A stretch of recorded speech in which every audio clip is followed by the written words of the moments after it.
All right, guys. Good to see everybody. I think, first of all, I'm going to start out saying how awesome the atmosphere was on Saturday night. I'm sitting there talking to the commissioner before the game, who, obviously if he's here, it's a big game. And just kind of looking around, feeling the festivities of pregame, and I thought it was awesome. I thought, and at the same time, I'm back in the back of the end zone, and we got all our recruits that are here for the game. And we had a ton of great recruits here and great families, and it was just it was fun to see and fun to be a part of, and the feedback we got from all the recruits and families, man, tremendous. Great feedback after the game throughout the whole weekend, which is awesome. We know we got to continue to recruit at a high level and bring some great players and families into this program, and this was a great weekend for that. So that was awesome, and then the fans were awesome. It was throughout the whole game. They were into it. They were loud. Our guys were feeding off of it. It was big-time college football, and that's what it's all about, and that's what these recruits want to come play in. And so that was awesome to see. I'm really happy about that. I think, and then, the game, obviously hashed the game over a million times and watched film, and, just very disappointed, in the fact we didn't finish. Hurt, pissed off, whatever you want to say. Hurting for our guys in that locker room. The one thing that our guys do, and they'll continue to do, is play their tails off. They work out that way. They practice that way. They go out in the field and play that way, and that gives us a chance and a great opportunity. And we've been in these games, and I'm proud of them for that. And we let them off the hook, essentially. Clemson, and that's the hurt thing. That's what makes us all mad and upset and angry, and it's motivation for our guys to continue to work, because they know they're so close. And they came back yesterday and worked hard. They're back in the building today working out. And for me, I love being around them.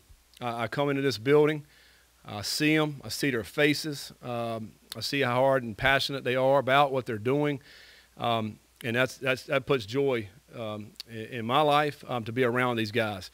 And it's real easy to come around and start moping and all this, but not around them. When I'm around them and we get on that field or we get in the weight room and that joy is there, and that's exciting for me. And that's why I'm optimistic about our program. That's why I'm optimistic about this football team, because of the way they carry themselves.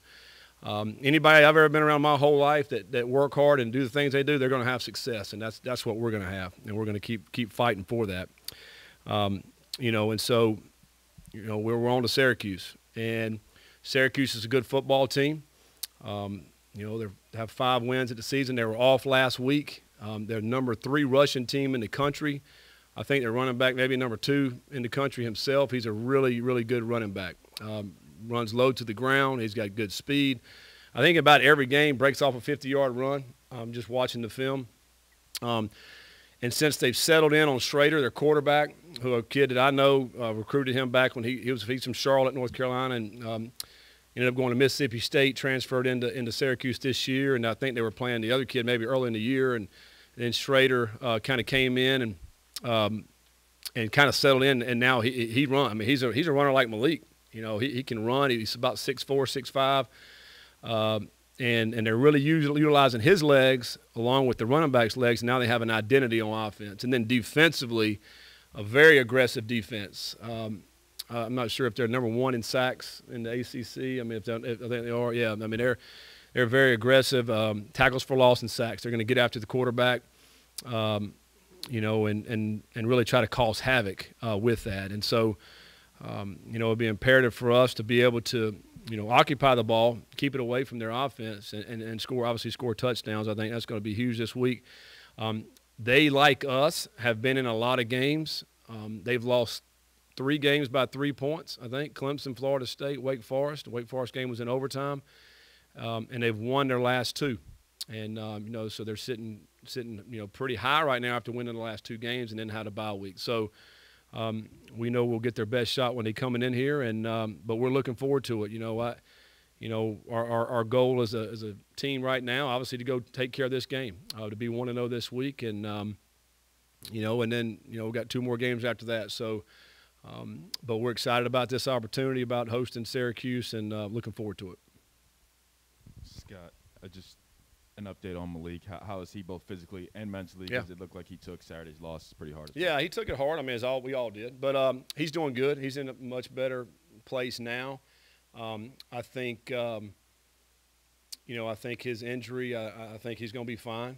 We'll see. Sunday he was out on the field, didn't do a whole lot on Sunday. And, pretty optimistic about him getting back out for tomorrow and Wednesday's practice. Mm-hmm.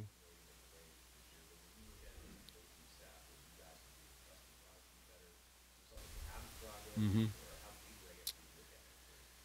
Well, yeah, I mean it's obviously been a sore subject really in the fourth quarter. We've played well the first 3 quarters. You go back and look at it, really well.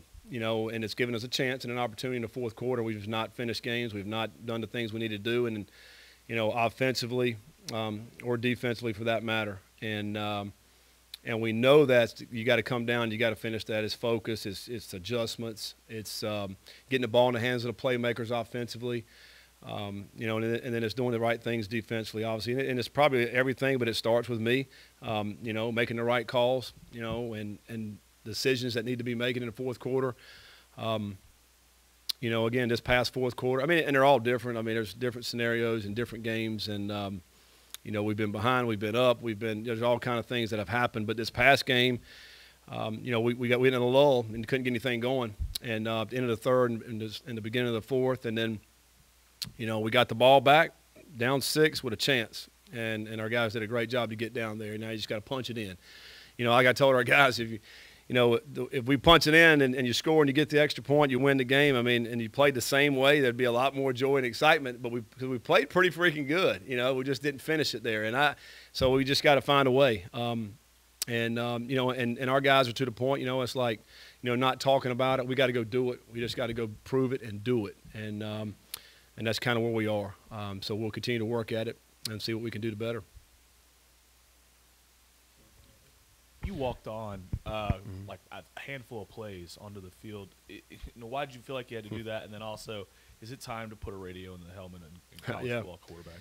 Well, I think I mentioned this last Monday about having to do some things different offensively. Venables and Clemson over the years, they do a great job of getting signals, whatever how they do it, they get signals, and then also when you line down your offense, they do a great job of figuring out, okay, they're in 3-by-1 with a tight end. Here's what they like to do, and then he makes his call. So it gives him a lot more easier time to make his calls, and he gets their cleat dug in. And to me, they're a much better defense that way. And so we wanted to, huddle. I mean, if you notice, we huddled, a lot in the game and tried to limit our signals from the sideline. So there was times where I just run on the field and tell Malik to play, and he goes to the huddle and tell him. That was the reason behind it. And then I think we had success. I mean, the first drive, we went right down the field. It was a great drive and for a touchdown. And so I do think it was successful that we were able to do that. And we did that just because of what they did. And I think having done it that game, and I thought our kids did a great job. That's the first time I've ever done it. And these guys, we 1 week to prepare for that. And our players did a great job, our coaches and everybody. Because you think about with our players, they're used to just getting that signal and then going and lining down. And now they have to have verbal cues in a huddle where they're not used to doing that. They're used to just getting a signal and then going lining down. So that was difficult, and I was a little worried about penalties and such. And I think we may have gotten 1 or 2 with it, but man, they did an awesome job with that, and I think it gave us a great chance. And again, 400 yards, 24 points on a really good defense, and I think it worked. Coach Kent Taylor from Wave TV, what are your thoughts on the last series, the goal-to-go situation, after you go back and look at the film? Kind of looked like Jalen might have gotten in maybe 1 block away from that play work, and some of the others, what kind of stood out to you? Yeah, I couldn't even sleep again last night thinking about those plays. It was we first play, we were thinking, okay, we think they were going to pack it all in. Let's go outside. And we ran the outside zone. It was very close to getting in. It was probably, get just inside the 2-yard line there.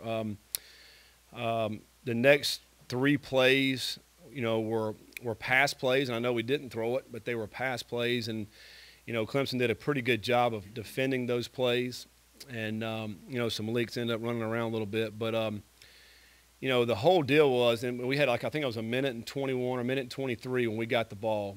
and we didn't have any timeouts. And so a little bit nervous about running. You know, we felt the first play we're going to be fine. We'll run that, and then we'll jump into the next play really quick, which we did. And then Dabo calls a timeout, really to stop the clock, which was actually good. So now we could actually regroup a little bit and figure out what we need to do for that third down. And then we called another pass play. Malik ended up, coming off the left side. Basically, it's for him on the edge. He can run pass option there. Ended up running it. And then now the clock's ticking down, and, of course, you run the next play. You got to get it fast, which was a sprint out play, thinking pressure's coming, and we'll get outside of all that pressure. And we got two receivers in the flat and in the back of the end zone, and let Malik just buy time and maybe try to send it in the end zone. That was the thought. It didn't work out that way, but pretty good defense by Clemson on that play as well. So, I think. With the time, no timeouts and the time coming down, I think it had something to do with the plays that we did call within that scenario. Scott, going back to recent fourth quarter struggles, how much of a mental hurdle has that created both with players and coaches alike, and what are you guys doing in attempts to try and tear that hurdle down? Yeah. Well, I think during the game we don't think about it as, okay, here comes the fourth quarter. Oh, we haven't done well. I don't think we think that way. Our guys and our coaches and our players are just thinking, hey, what is this scenario right now? And offense is on the field. It's your job to get first downs and score touchdowns, and then defense is your job to stop them. I don't think we say, okay, now it's the fourth, let's get scared or whatever. I don't think it happens that way.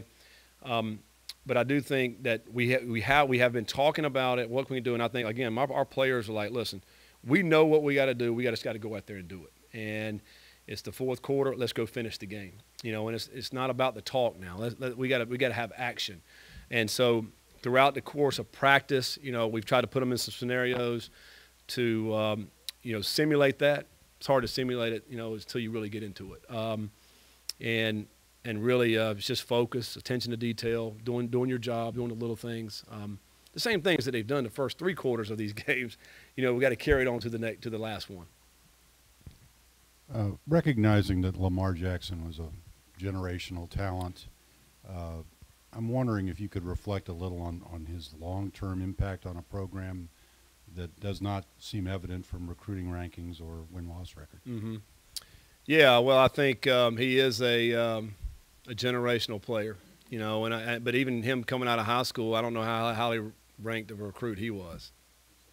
Okay, so yeah, he's he wasn't that highly ranked, and he's arguably one of the best to ever play, and so I think, sometimes the rankings get whatever wrong, whatever how you want to say that, I think, as a three-star player, I think there's a ton of three-star players playing right now in the NFL making a lot of money, and there's also five-star, it's four-star, those kind of guys. But I think it comes down to, in my opinion, you got to have talent, but it comes down to more what's right here, what's in the heart.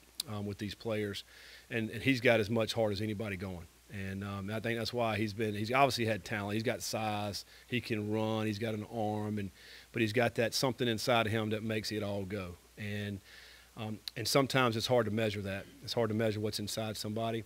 And but he's certainly a guy that will have. It'll be forever impact in this program. Of a guy that came through here and was able to do what he did. And have that kind of impact on not only college football, but now what he's doing in the NFL is incredible. So he's going to be talked about forever, and we'll always talk about him to recruits and what he was able to do. And hey, and it doesn't matter what position you play, because these guys all relate to him. They don't care if they played a DB or receiver, or whatever. They think they're Lamar Jackson, and for the fact that he was here, which is tremendous. And so. So yeah, we'll always use him and use him and his name and appreciate him for who he is, though, just the way he approaches the game. And I love the fact of how he always talks about everybody else but himself, and I think that's huge. See how that resonates with recruits and guys who are growing up as he's an NFL star. Yeah, I think so. I think because they see themselves, they can do what they think they can do what he did, and they think that, hey, man, I can come up through the ranks just like he did.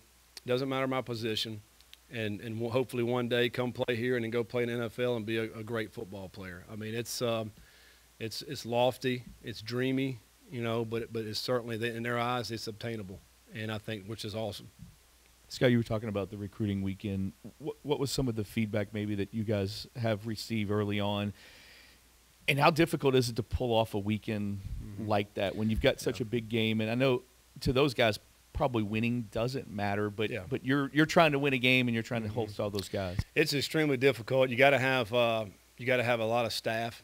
We've hired a few. We need to hire some more in our recruiting department because there's so much going on. And then when you have a bunch of them like we had, how can you show attention to all of them? And their moms and the dads, and they got questions, and then the recruits, and we had several from out west that were here who maybe hadn't been here before, and coming in, some of the feedback was, man, we thought Kentucky was going to be just fields and farm and pastures. We didn't know it was a city like this. This is kind of cool, So they loved it. They loved this atmosphere, and they loved what we have to offer here, and then we had local kids that were here that had a ball and loved it. I think, all those things, but it takes a lot of manpower. There's a lot of moving parts because we had official visitors here. We had unofficial visitors that showed up on Friday. We had some more showed up on Saturday.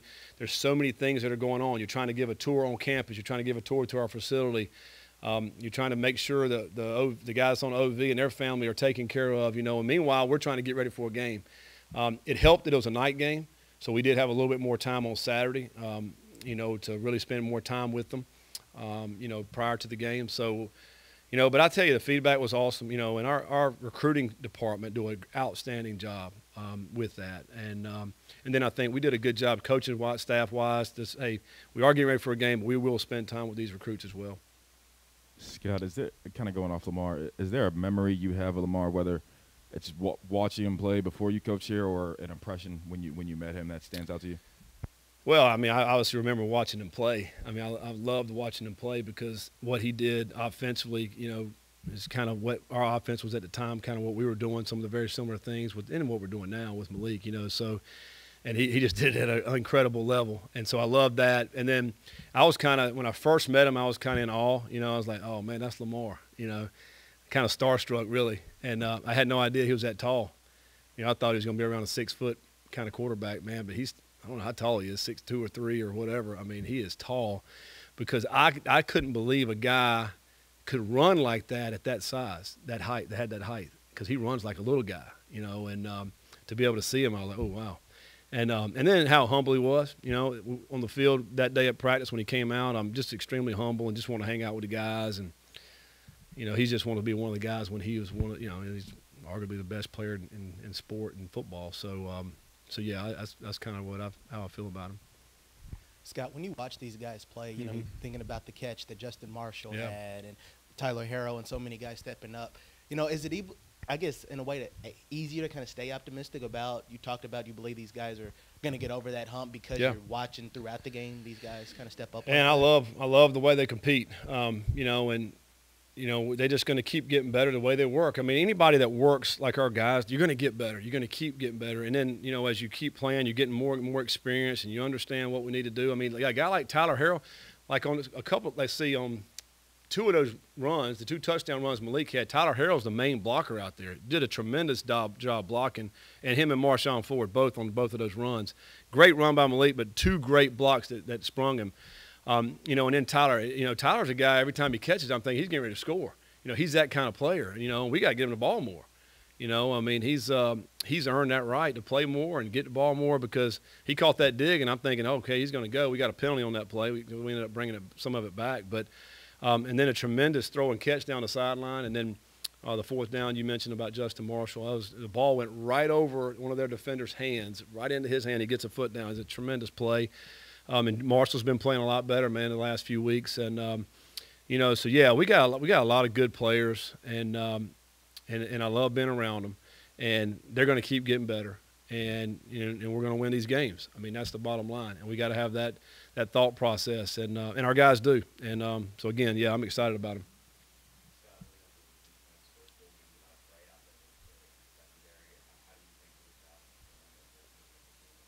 Yeah, I mean, we obviously miss Trey. I mean, Trey's a really, really good football player. You think about what he did at NC State just a week earlier with, I think he had 4 or 5, batted, knocked down balls on people trying to take advantage of him, and he wasn't allowing it.